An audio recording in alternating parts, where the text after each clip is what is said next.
팔 복 많이 받으시기 바랍니다. 네, 다시 말씀 함께 나눌 텐데요. 로마서 15장 이제 16장까지 2장 남았고 몇 번 말씀으로 조금 더 나누어서 말씀 전하려고 하는데, 지난주에 전했던 것처럼 14장에 이어서 설명되는 14장 15장은요 지금 로마 교회가 처한 상황을 잘 알려주는 내용입니다. 로마 교회는 말씀드렸던 것처럼 두 부류의 크리스찬이 있습니다. 유대인으로 로마에 가서 정착하여서 예수 믿은 사람, 유대인은 대체로 유대교인들이었지만 개종하여서 그리스도교가 되는 그리스도인들이죠. 유대인 그리스도인들과 로마에서 예수를 믿어서 그리스도인 된 사람들. 그래서 처음에는 유대인들이 메이저였습니다. 많았는데 추방을 당해서 한번 쫓겨났다가 다시 돌아와서 보니까 이방인이면서 그리스도인인 사람들이 많았어요. 처음에 만났을 때는 서로 예수 믿는다는 것이 신기할 수가 없어요. 우리 선교사님께서 사역을 하셔서 아시겠지만 저 색깔도 다르고 언어도 다르고 문화도 다른데 예수 믿고 주님의 자녀가 되어서 함께 신앙생활 한다는 것이 그렇게 좋을 수가 없습니다. 그런데 이 시간이 지나면서 즐겁고 행복한 시간을 보내다가 어느 날 이 말로 표현하지 못할 묘한 갈등들이 생기기 시작하는 겁니다. 그 갈등 중에 하나가 음식법이었죠. 코셔라고 하는 음식법, 유대인들의 음식법을 지켜서 먹어야 될 것과 말아야 될 것이 분명한 유대인들이 있는가 하면, 비록 예수를 믿지만 이 음식이라고 하는 것은 문화잖아요. 우리가 김치 좋아하듯이 또 서양 사람들은 치즈, 버터, 스테이크를 먹는 것처럼 문화이기 때문에 꼭 종교적인 이유가 포함될 필요는 없는데, 유대인들의 음식법과 이 이방인 로마인들의 음식법이 다른 겁니다. 또는 절기를 지키는데, 절기라고 하는 것도 그 본토의 문화와 풍속과 역사를 가지고 있죠. 우리는 광복절을 지키고 또는 추석을 지키지만, 당장에 지금 선교지에 가서 구정을 명절로 지키는 선교사님들이 있고 싶겠지만 있을 수 없는 거지 않습니까? 거기 가서 어떻게 구정을 또 지킵니까? 또 해가 바뀌었다고. 이런 것들이 시간이 지나면서 서로 갈등으로 나타나는 겁니다. 그래서 특히나 유대인들은 거룩과 정결에 대해서 특히나 예민하고 민감합니다. 부정한 것에 손을 닿았거나 또 접촉을 하면 손을 씻어야 되고 하루를 기다려야 되는데, 로마 사람들이 볼 때는 별것 아닌데 유난스럽게 정결의 기준을 가지고 있는 거죠. 그래서 로마 사람들인 예수 믿는 사람들이 볼 때 똑같은 예수 믿는 사람들인데, 로마인 그리스도인들이 봤을 때 유대인들은 유별난 거죠. 또 유대인 그리스도인들이 로마인들을 봤을 때는 참 야만인인 거지. 헬라인이나 유대인이나 야만인이라고 하잖아요. 야만스러운 겁니다. 손으로 음식을 먹고 잡은 것을 손도 씻지 않고 오고, 그러니까 서로 간에 시간이 지나면서 이 상처가 되고 서로 갈등이 되는 상황이 로마서 14장과 15장인 것입니다. 국경 없이 사는 로마인들, 비록 예수를 믿긴 했지만 나름대로 호인이죠. 호연지기가 있습니다. 웬만한 사람들을 다 받아들여서 2000년 전에 피부가 다르고 또 언어가 다른데 함께 섞여 사는 개방적인 사람들이 로마인들이고, 또 구약의 율법에 매여서 살다가 이제 예수 믿은 사람들이 유대인들입니다. 그래서 유대인들끼리만 모이면 별 문제가 없어요. 로마인들끼리만 모이면 별 문제가 없는데 섞이니까 문제가 되는 거죠. 유럽에서 유색 인종들이 섞여서 예배드릴 때, 특별히 아메리카 대륙에서는 생각보다 쉽지가 않습니다. 식습관도 다르고 또 문화가 다르기 때문에 이런 갈등이 있었다라는 것을 배경에 두고 본문을 이해하는 게 좋겠죠.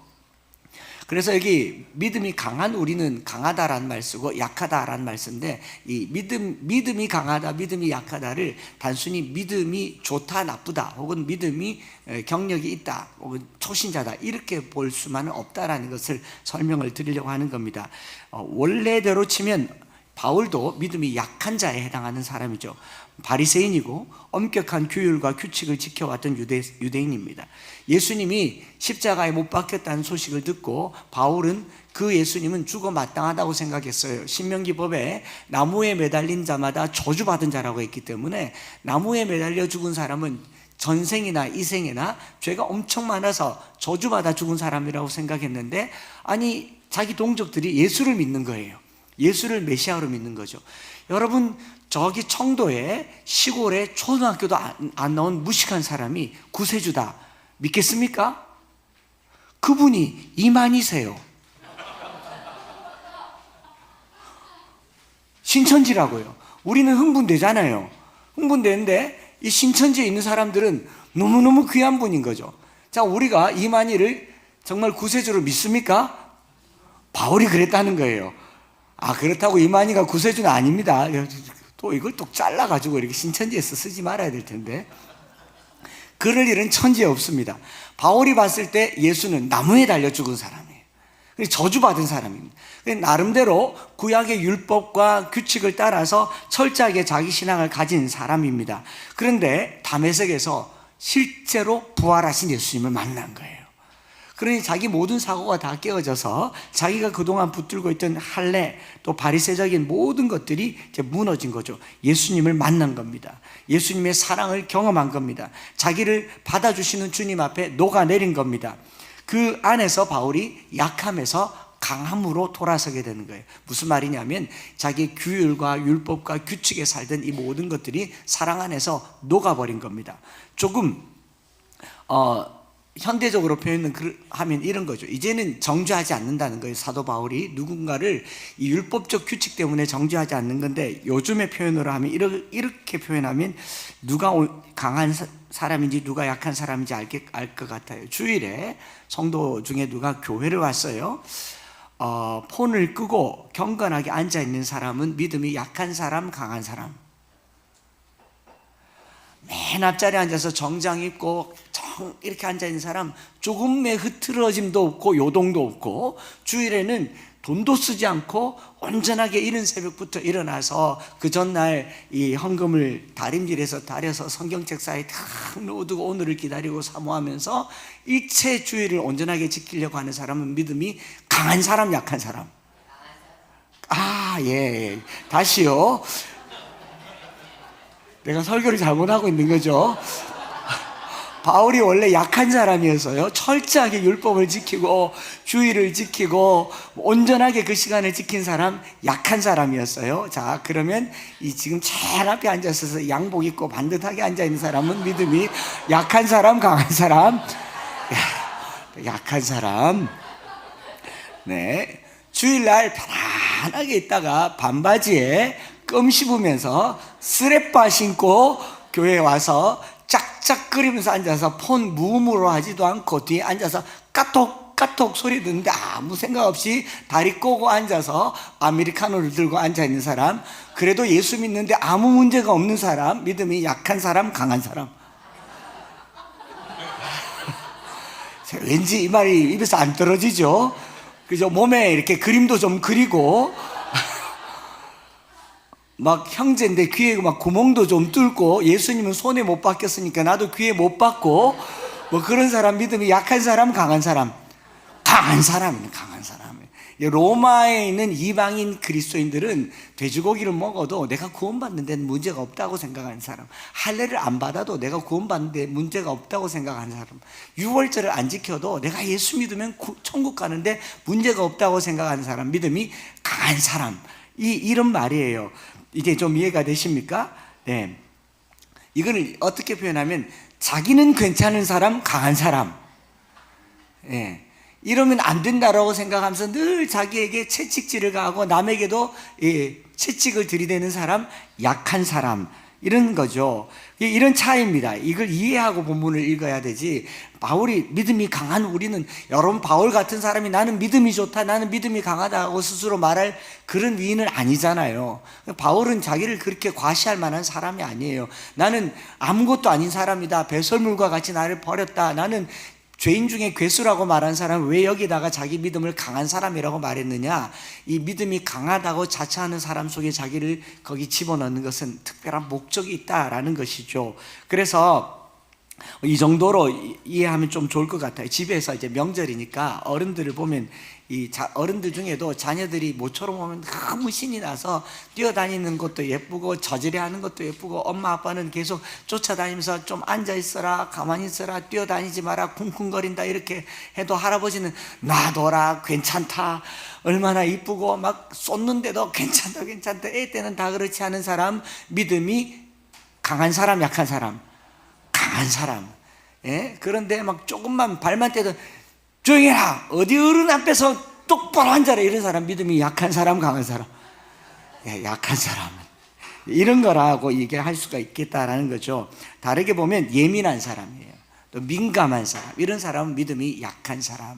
믿음이 강한 사람은 좀 둔한 사람, 또 웬만한 것에 이렇게 탄력성이 있는 사람, 강한 사람.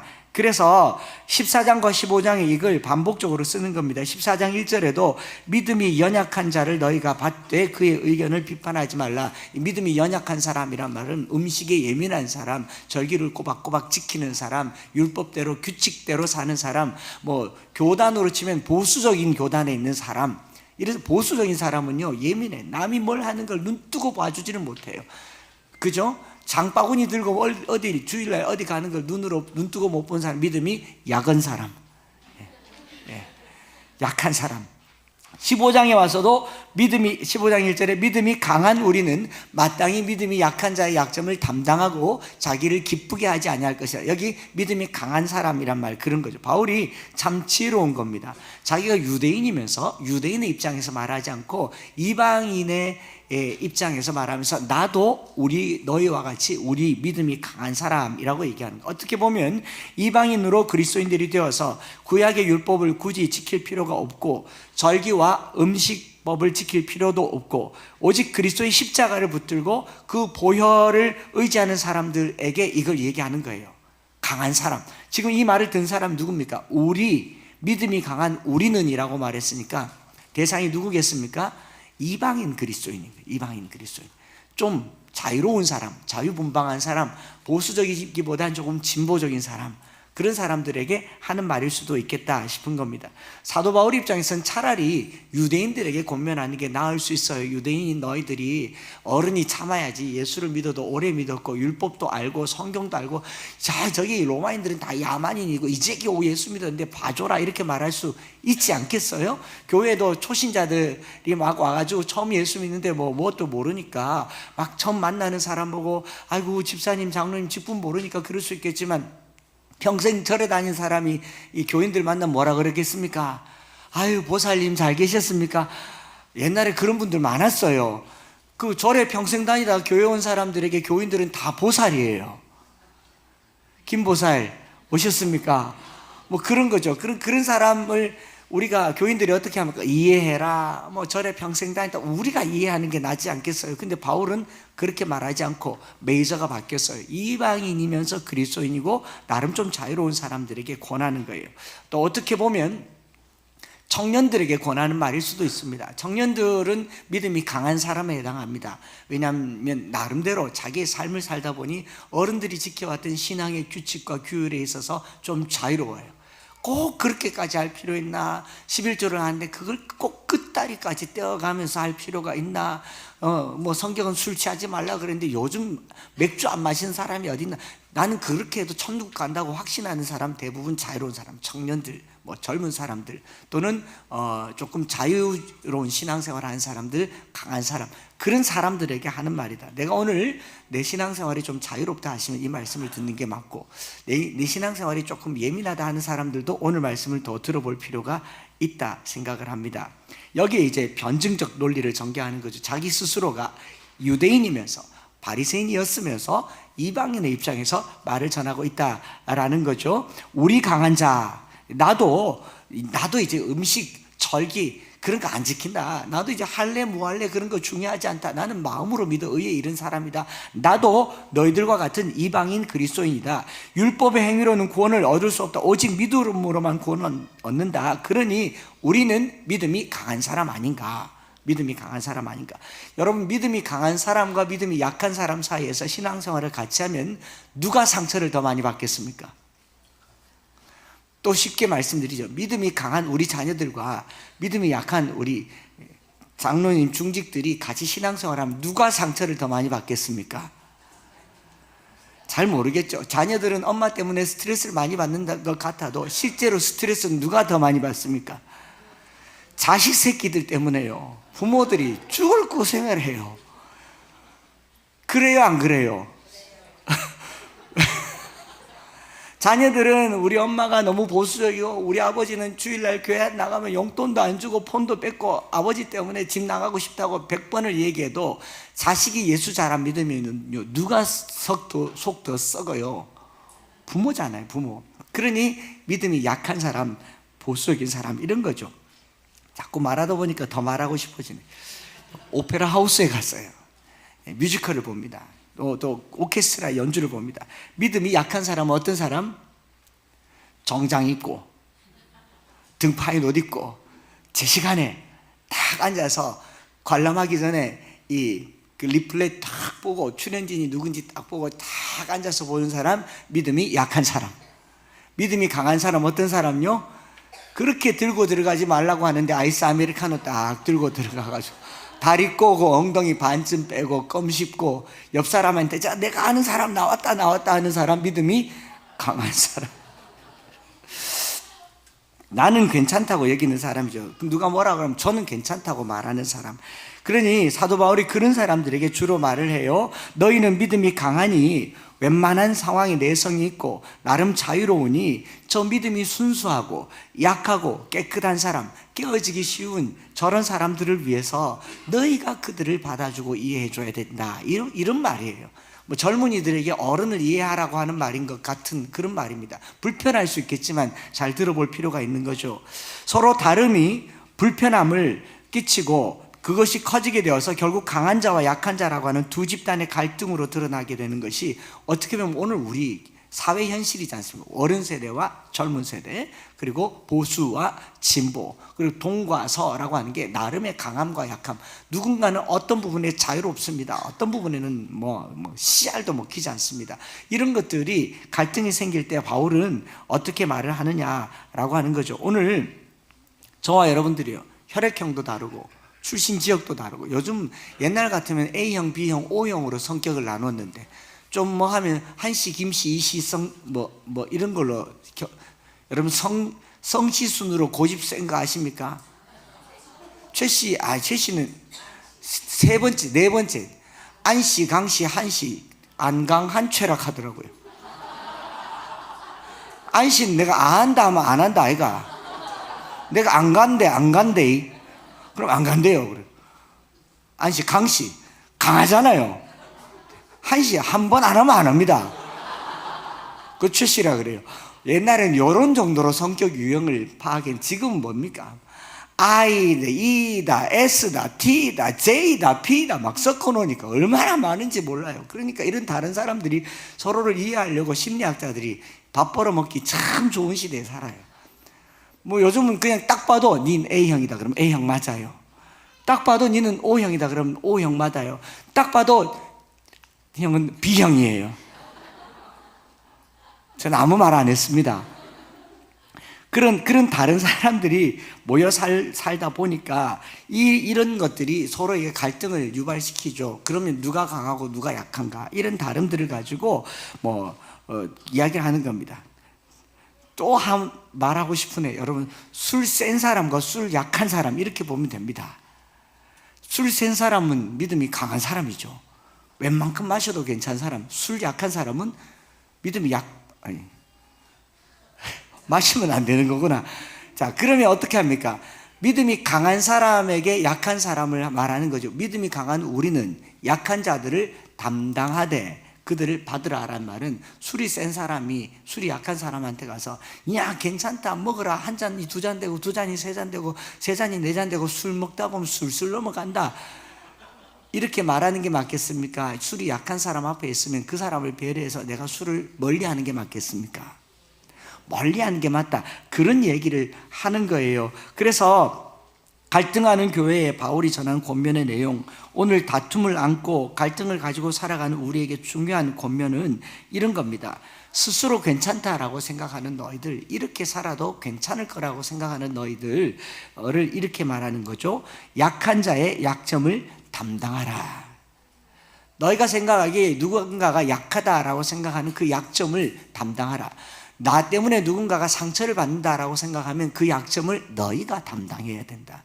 부모가 만약 상처를 받는다라고 하면 자식들은요, 미안하지만 그걸 좀 받아주세요.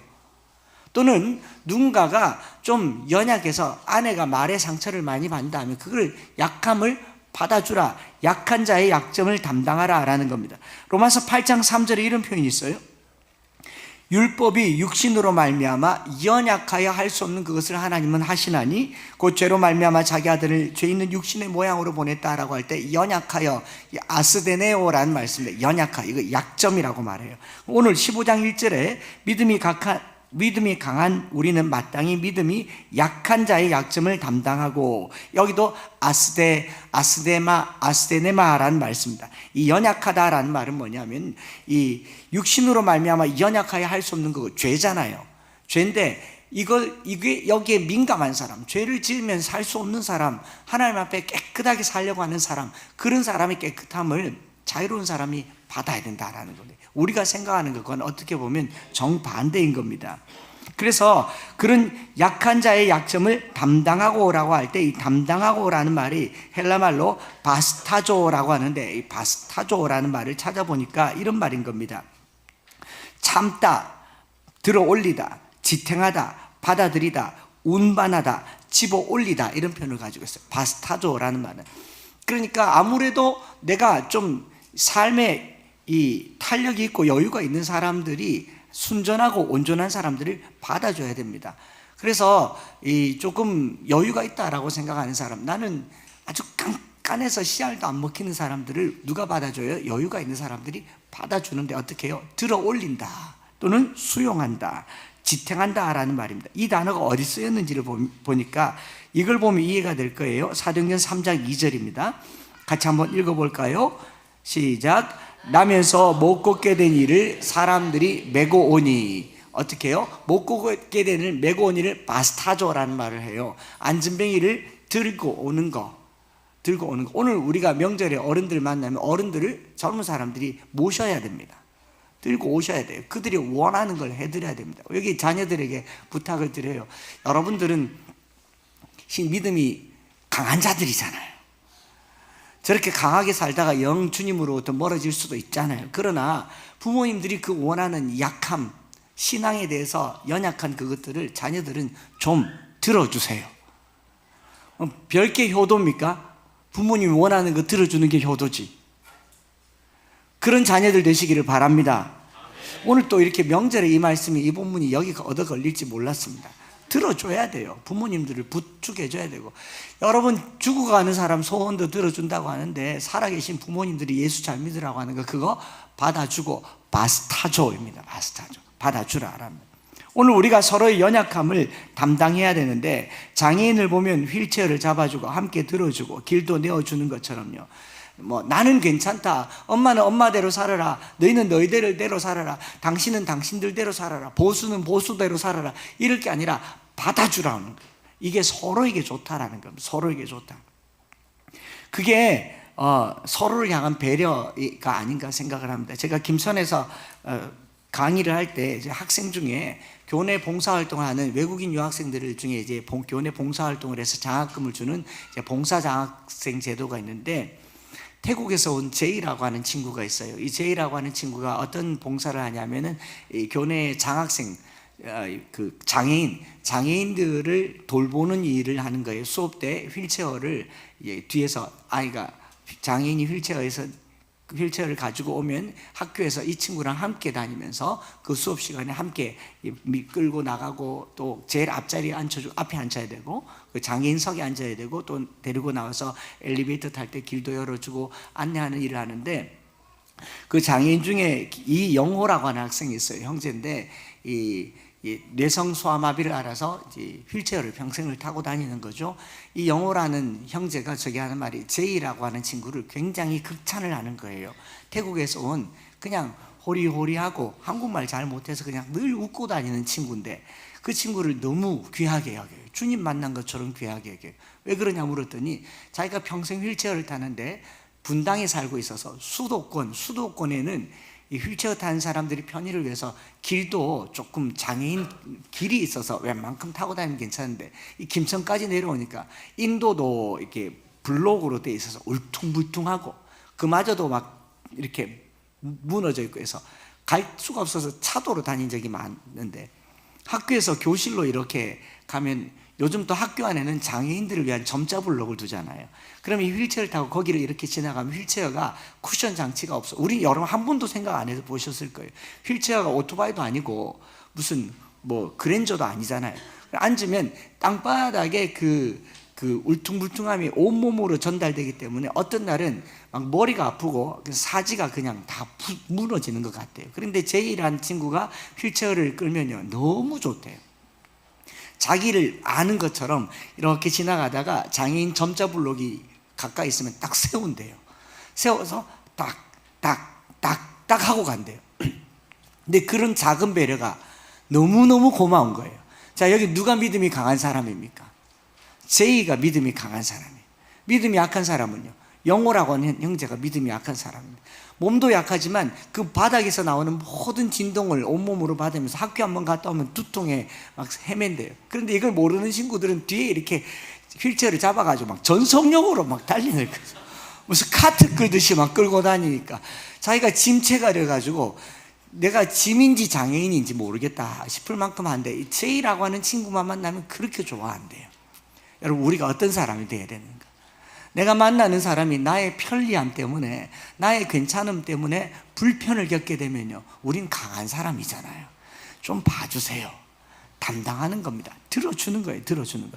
약한 자의 약점을 담당하는 겁니다.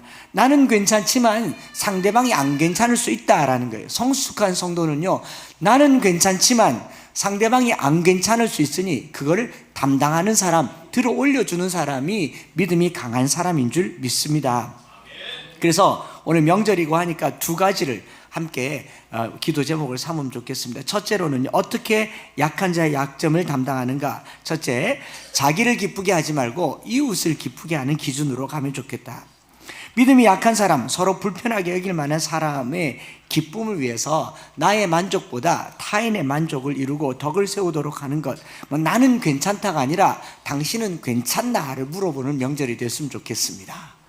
그렇죠? 다 이 연휴라고 해서 자기 괜찮으려고 살면은 누군가는 불편해하지 않겠어요? 누군가의 불편함을 감내하는 것을, 이웃을 기쁘게 하는 거죠. 한국 정서에서는 이걸 예절이라고 하지 않습니까? 예절. 우리나라에서는 예절이 위아래를 지켜야 할 예절이다 보니까 포스트 모던 사회에서 이게 불편한 겁니다. 어른이면 다냐, 시키면 시킨 대로 해야 되냐라고 하지만 기본적으로 예절은 위아래만 있는 게 아니고 사람과 사람 사이에 하는 도리도 예절이죠.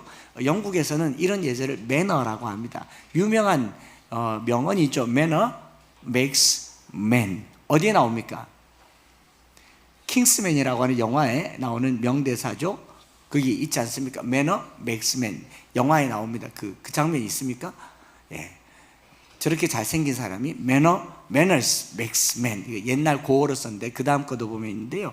원래 이 말이 영화에 나온 게 아니고 그 밑에 조그만하게 나와 있는데 쿼팅 윌리엄 홀만이라고 돼 있잖아요.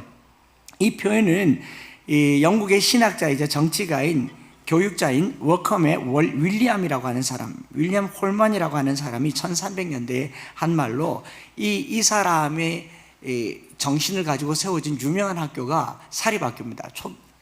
중 고등학교인데 윈체스터라고 하는 칼리지, 윈체스터 칼리지인데 1년에 학비가 한 1억쯤 합니다. 다음에 보면 그 학교에 이렇게 마크에 자세히 보면 학교 마크에 이렇게 조그맣게 동그랗게 된 데 있죠. Manners makes man, 이렇게 고어로 적혀 있잖아요. 이 학교는 예절을 굉장히 중요하게 여기는 거예요.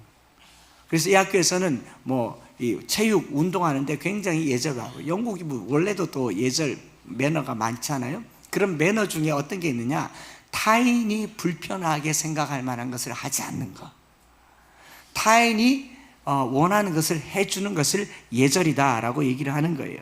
그래서 우리가 누군가를 보면서요, 참 호감이 갈 때가 언제입니까?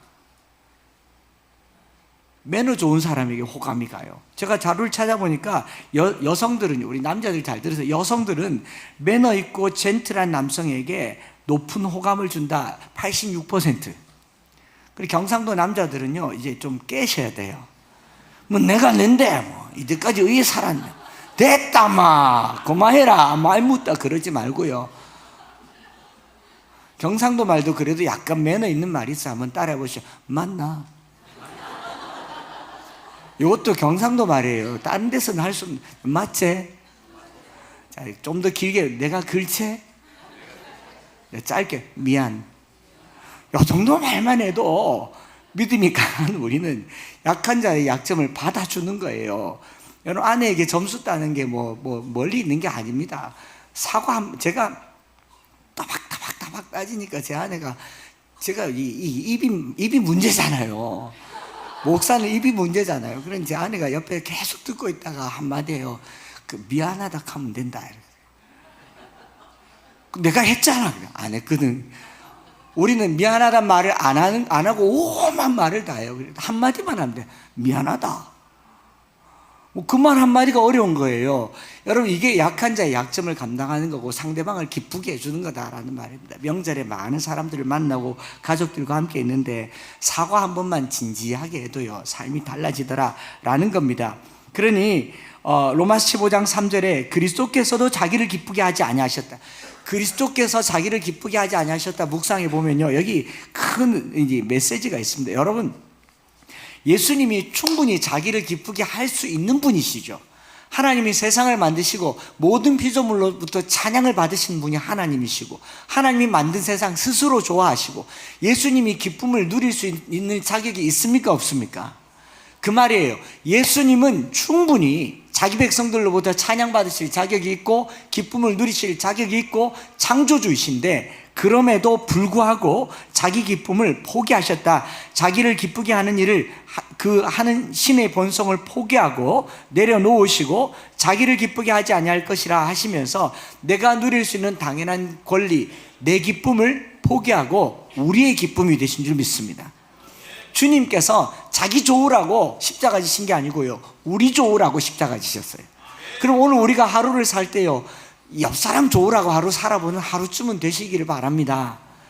남자들이 좀 계속 타겟이 될 수가 있는데 아내를 위해서 뭔가를 하는 그런 날 되시기를 바랍니다. 아들이 있어서 이 말이 참 조심스럽네요. 자기를 기쁘게 하지 아니할 것이라. 자기를 기쁘게 하지 아니할 것이라.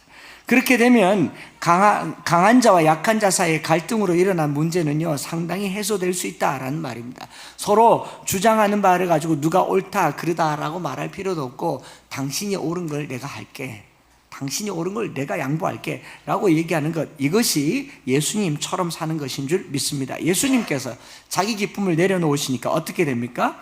자기가 자신을 기쁘게 하는 일을 포기한 사례로 15장 3절 하반절에 이렇게 되어 있죠. 기록된 바 주를 비방하는 자들의 비방이 내게 미쳤나이다. 다윗이 말하는 시편 63편의 이 이야기를 바울이 쓰잖아요. 예수님이 자기 기쁨을 포기한 것뿐만 아니라 뭐 했다고요? 비방도 받았다. 우리 믿음이 강한 우리가 손가락질 당하고 욕먹는 것은 주님과 같은 일이다 라고 얘기하면서요, 상대의 기쁨을 위해서 자기의 기쁨을 내려놓을 뿐만 아니라 더 나아가서 고난이라도 모욕이라도 받는 것, 이것이 그리스도인의 본이 된다라는 것을 말하고 있습니다. 그렇기 때문에 15장 6절로 가보면 한 마음과 한 입으로 하나님 곧 우리 주 예수 그리스도의 아버지께 영광을 돌리게 된다라는 것. 하나님이 영광 받는 게 뭐냐? 우리가 하나님을 영화롭게 하는 것은 세상에서 돈 많이 벌고 성공해서 높은 지위에 오르는 것이 아니라 누군가를 위해서 자기 자신을 희생하고 타인의 기쁨을 위해서 내가 고난과 모욕과 그리고 비방을 내 것으로 삼아가는 것이 하나님이 영광 받으시는 겁니다. 그래서 욕 먹으면서 하세요. 저는 욕 많이 먹습니다, 아내에게. 그런 욕은요, 제가 잘 못해서 먹는 욕입니다. 그런 거 말고요, 선을 행하고 욕을 먹으세요. 좋은 일하고 욕 먹으세요. 그거 주님이 하셨던 일이다, 그리 여기시면 되는 것입니다. 두 번째로 서로의 기쁨을 위해서, 자기의 기쁨을 위해 하지 말고 서로의 기쁨을 위해서 했다고 했다면, 두 번째로는요, 한번 따라 할까요? 서로 받으라. 서로 받으라. 들이받지 말고 서로 받으라. 이 들이받는다라는 말, 우리 소처럼 들이받는다는 말인데, 프로스람바노라는 말, 이 서로 받는다라는 말은 받아들인다 또는 수용한다, 데려간다라는 말인데, 15장 7절을 영어 성경으로 보니까 조금 더 이해가 잘 됩니다. 15장 7절, 우리는 그리스도께서 우리를 받아 하나님께 영광을 돌린 것 같이 너희도 서로 받으라고 했는데, 영어로는요, therefore welcome one another 이렇게 나왔어요. welcome. 웰컴 뭡니까? 환영하라라는 말이죠. Christ has welcomed you. 예수님께서 너를 환영했다라는 말이에요. 여러분, 누군가에게 환대를 받아본 사람들은요, 다른 사람을 환대할 수 있는 사람이에요. 명절에 집에 가면 환영받잖아요. 아이고, 어서 오너라, 어서 오너라, 고생했다, 환영하잖아요. 교회에서 새가족, 우리 교회 새가족부가 참 좋은 게, 들어오면 예배당을 환하게 밝혀주시죠. 거기 오려고 화장 얼마나 하고 오는지 아세요? 2배는 바르고 오실 겁니다. 아닙니까? 환해요. 얼마나 환영합니까? 웰컴. 그걸 받으라라는 말. 누가 뭐라고 그러면, 그러냐고, 괜찮다고, 그걸 받아주라라는 말입니다. 그래서 프로스 람바노란 말은 음식을 같이 먹다, 영접하다, 환영한다라는 말의 의미예요. 다가가서, 프로스라는 말이 다가가서, 람바노, 받아들인다. 다가가서 받아들인다라는 말. 여기 제가 입구에서, 만약에 입구에서 서서 우리 성도들 기다린다면 제가 가만히 서서 성도들 기다릴까요? 문 열어주고 몇 걸음 더 나가서 받아들이겠습니까? 몇 걸음 더 나가서 봐요. 가만히 앉아서 어서 있어, 오늘 왔습니까? 그러겠어요? 막 다가가서 받겠어요? 다가가서 받는 거죠. 제가 목회하면서, 부목사 하면서 제일 은혜롭고 영광스러웠던 적이 언제냐면, 부목사 하면서 새가족부를 담당할 때였어요. 새가족부. 하나님께서 교회에 얼마나 복을 주셔서 한 해에 새가족이 660명이 왔던 그런 교회에 부목사로 있었던 적이 있습니다. 새가족을 연락하는 것도 바쁠 정도로 일주일 내내 신방을 해야 되는, 그런데도 주일날 예배당에 서서 저기 멀리서 성도들이 올 때, 새가족이 오거나 성도들이 올 때 그렇게 좋을 수가 없어요. 여러분, 일주일 동안 그 어둠에 살다가, 죄 가운데 살다가 주님 만나겠다고 어기적 오는데, 주차하는 순간부터 제 마음은 이미 열렸고요. 쫓아가서 차문을 열어드리고 싶고, 무슨 VIP의 무슨 발레 파킹이라도 하고 싶은 만큼, 여러분 비싼 호텔 가보세요. 우리 차로는 안 되려나? 입구에 딱 가면 쫓아나와서 문 열어주고 인사하는데, 제가 거기를 2층에서 1층까지 몇 번을 달려 내려가서, 아이고 오셨습니까? 잘 오셨습니다. 반갑습니다. 저는 한창수입니다. 그렇게 해서 1층부터 2층까지 그렇게 오는 거, 이 프로스 람바노라고 얘기해요. 언발에 달려나가서 받아들이는 거, 이것을 프로스 람바노. 우리가 나와 다른 어떤 사람을 보면요, 그냥 다가가서 받아주세요. 제가 어느 날 한번 그런 꿈꾼 얘기를 했잖아요. 영국에 있으면서 자고 일어났는데 온 베개가 적셔졌어요. 그 꿈이 너무 사무쳐서 적셔졌어요. 왜 이렇게 적셔졌느냐? 꿈에 그 부목사 하는 예배당 거기 2층에 있는데 새가족이 한 분 오셨는데, 할아버지께서 오셔서 아래층에서 2층으로 올라오는데, 위에서 보니까 한 칸 계단이 힘들어 보여서 제가 내려가서 부축을 해드린데 그 몸이 무거워 보여요. 다리를 못 드는 것 같아요. 그래서 제가, 할아버지 엎으세요. 그러고 엎고, 등에 엎고, 얼마나 무거운지, 그래 막 애를 쓰고 용을 써서 본당에 딱 내려드리고, 할아버지 들어가셔서 예배 잘 드리시기 바랍니다 하는데, 그 할아버님이 들어가면서 뒤를 싹 돌아보면서 저에게 그 한마디가요, 한 목사 고맙다, 수고했다. 꿈에 누구실 것 같아요? 그게 예수님이라는 게 딱 오자마자 그 새벽에요, 그렇게 눈물이 나더라고요. 여러분, 구주를 생각만 해도 내 마음이 좋거늘, 주 얼굴 뵐 때야 얼마나 좋을까. 내가 받아들일 수 없는 그 사람을 받아들이는 순간, 그분이 예수님일 수 있습니다. 내가 맞이할 수 없는 그 사람을 내가 수용하는 순간, 그분이 주님일 수 있어요. 여러분, 이 명절 기간에 도저히 이해가 되지 않는 사람, 저 천할 것 같은 사람 한 걸음 더 다가가서 받아주면, 서로 받으면 그분이 주님인 겁니다.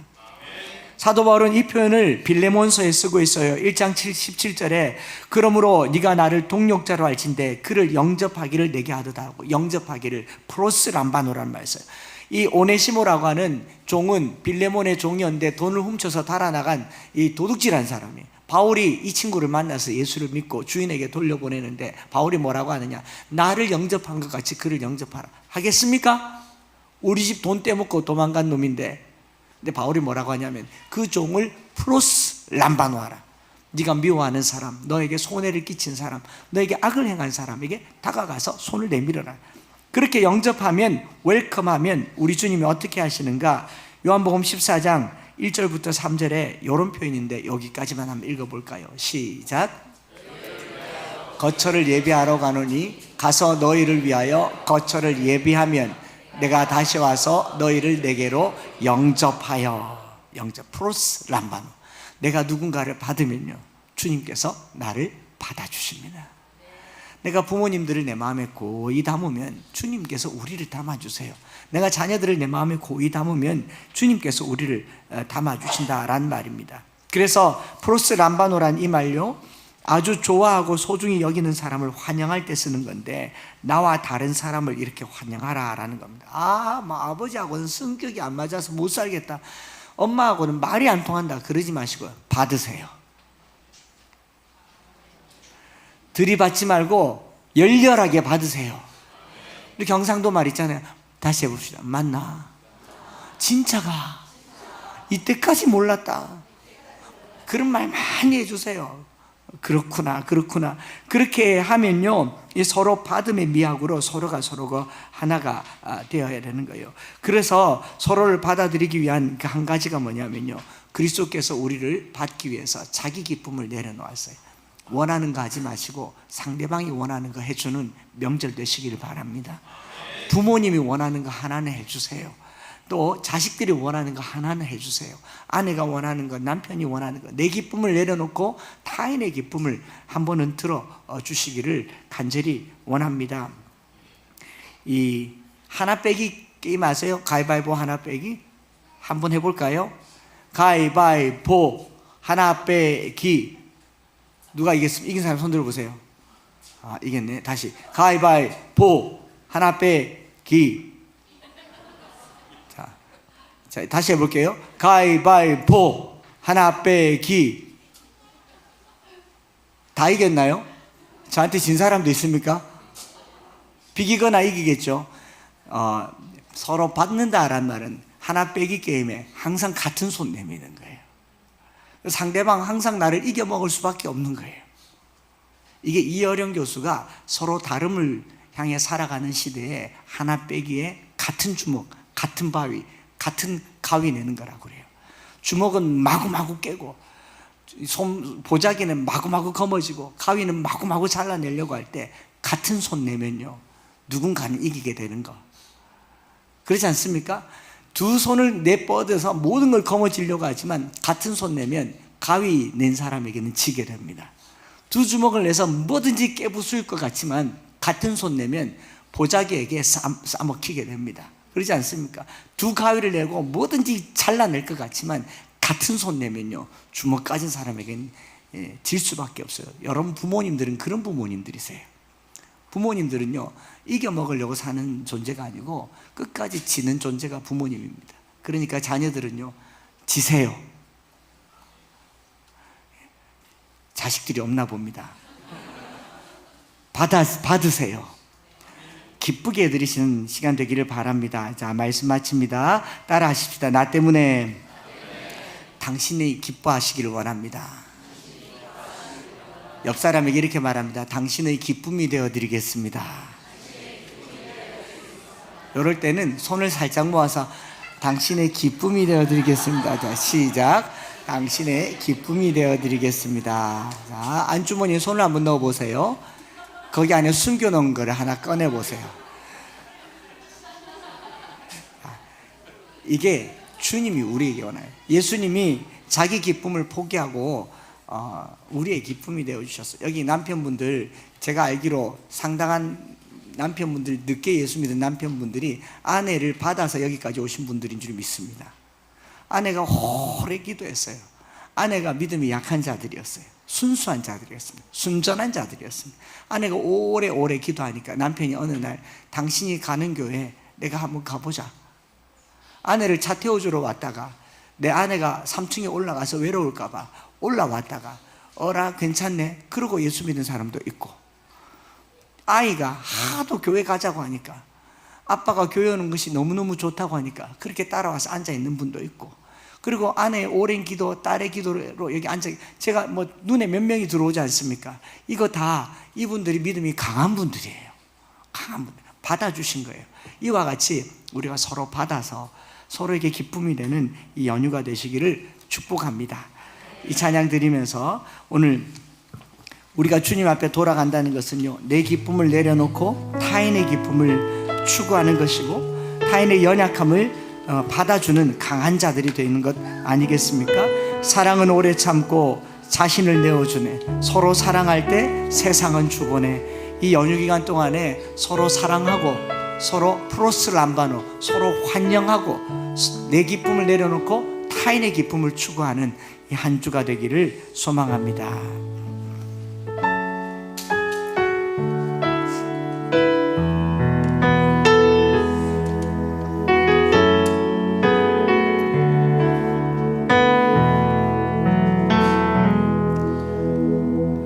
내 백성이 나를 떠나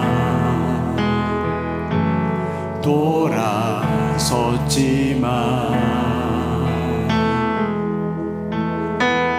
내 사랑이 내 백성을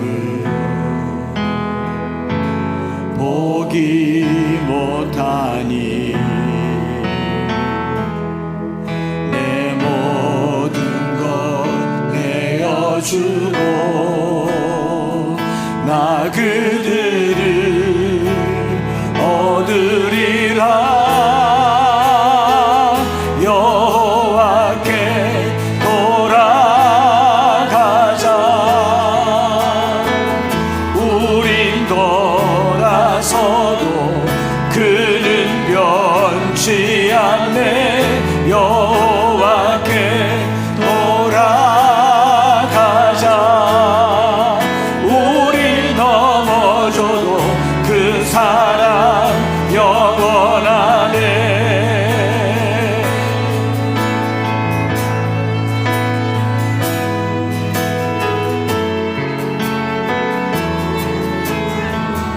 우리 말씀 생각하면서요, 강함과 약함, 서로 다른 사이에 갈등이 생긴다면 누구든지 먼저 한번 받아주십시오. 웰컴하세요. 환영하세요. 달라서 불편해하기보다 그분이 기뻐하지 못하는 것을 안타까워하면서 기쁨이 될 수 있도록 이 찬양 다시 한번 드리겠습니다.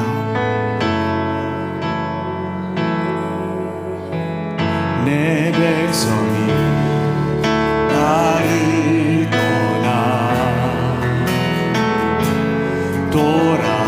돌아섰지만 내 사랑이 내 백성을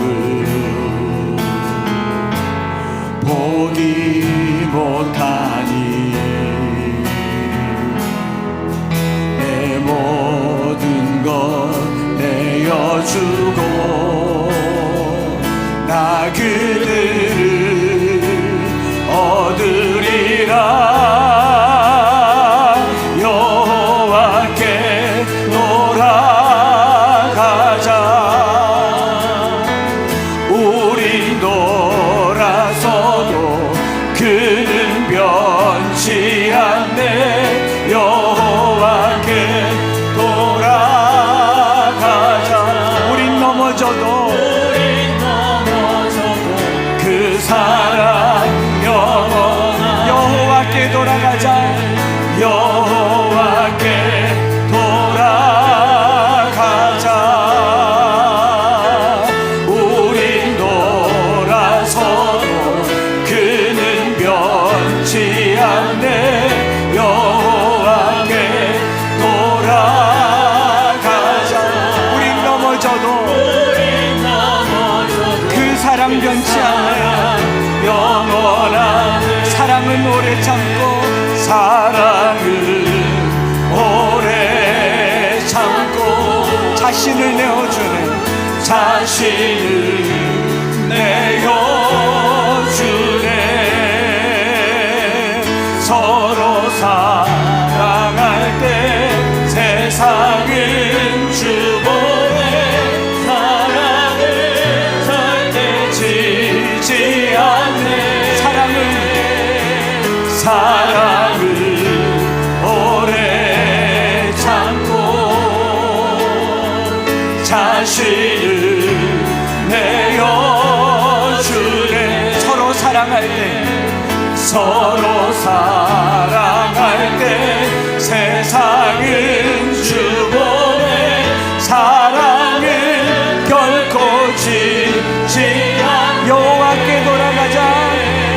여호와께 돌아가자.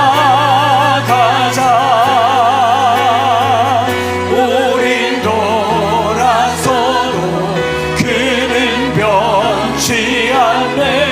여호와께 돌아가자. 우린 넘어져도 그 사랑 영원하네. 우리 시간에 한번 기도하기를 원하는데, 믿음이 약하든 믿음이 강하든 간에 우리가 주님 안에요 서로 받는 공동체가 되기를 원합니다. 이해하지 못해서 미워하고 갈등하며 나이가 들면 그저 그는 그대로 나는 나대로. 특별히 부부 사이를 한번 보세요. 오래 살면 살수록 서로 인정하기보다 그냥 남으로 삽니다. 주어진 만큼만 살고요. 그래서 뭐 각방을 쓰고 서로 살잖아요. 이 명절 기간에 서로 받아주는 사랑의 공동체가 되기를 원합니다. 서로 이해하는 공동체가 되기를 원합니다. 특별히 믿음이 있는 부모님들은 자녀들을 믿음으로 온전히 받아주시기를 바랍니다. 우리 자녀들은 부모의 믿음을 온전히 받아 내 것으로 그의 기쁨이 되어주는, 그것이 주님이 원하는 것이라면 가족들이 서로에게 기쁨을 만들어갈 수 있도록 우리 시간 주여 한번 부르짖고 이 명절 연휴를 위하여서 기도하며 나아가겠습니다. 주여.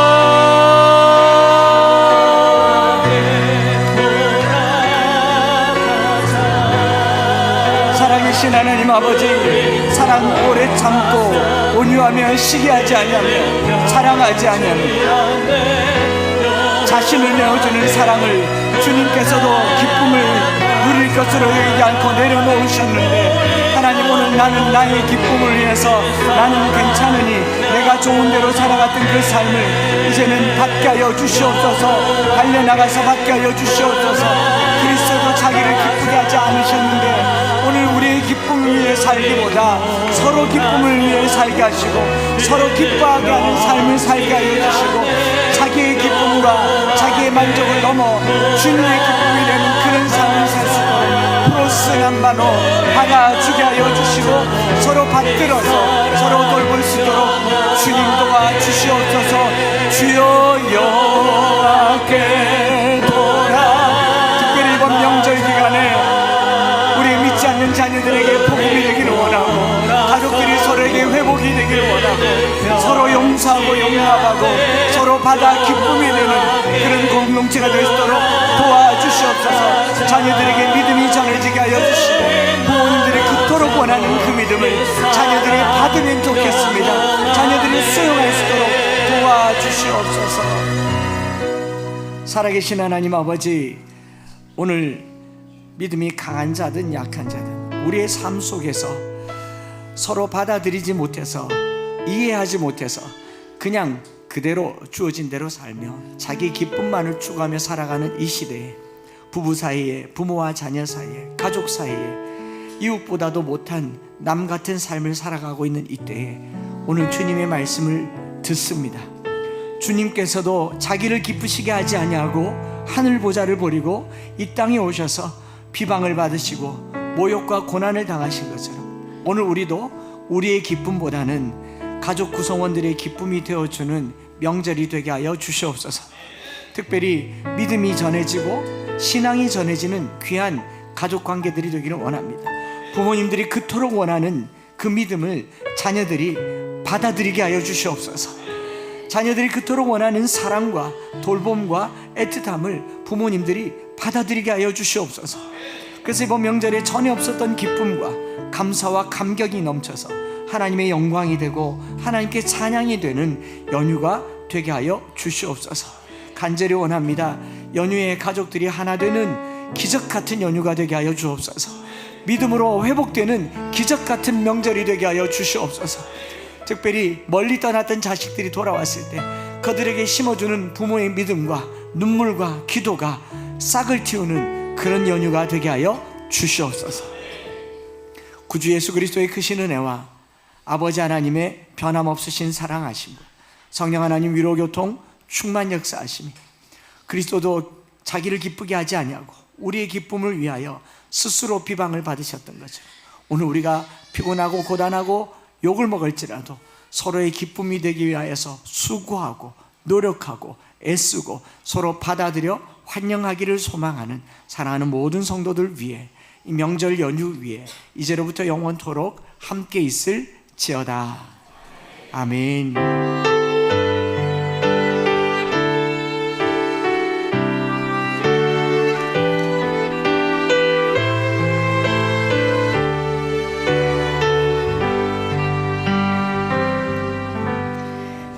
하나님께 영광의 박수를 돌리면서 다시 한번 인사합시다. 새해 팔복 많이 받으시기 바랍니다.